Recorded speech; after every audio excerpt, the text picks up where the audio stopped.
1 juli 2020, meldpunt huiselijk geweld en kindermishandeling, a kuminsa traha. Nossa Caibo Governo é um onderdeel do bestuursakkoord que agora firmado em 2019 entre Holanda e OLB. Den een bestuursakkoord dat het in parata met commissie bini ku meldpunt para huiselijk geweld en kindermishandeling. Na 2019, in oktober, na começar com pilot para ver o que significa para o dinheiro, que está bem riba, para que está riba na problema. Na ACL, em essa instância, bom, o instituto não custa cabo que nada. Jeugdzorg, CEG, dus Centro Juventude para Família, MHC, e Voogdijraad. O instituto não é polícia. A começar com não professionals pira de não caseload para tratar o caso não.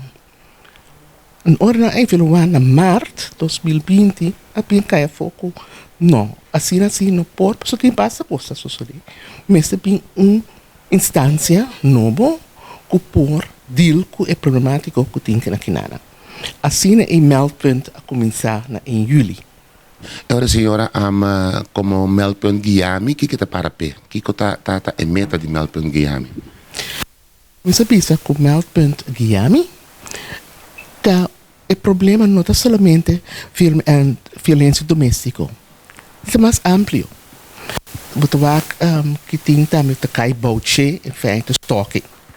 Você vai também que cai bouche, ora tem problema não com pareja com tu pensa é que essa turmovision que sua pareja está sendo então é psíquico druk é mental também tá cai bouche também quando nós pensamos holandês verwaarlozing ouderen verwaarlozing die nos pieu não maltrato die nos pieu não tudo isso é nata cai dus meldpunt eigenlijk bisa é breed het hopelijk brengt aan die I know de shade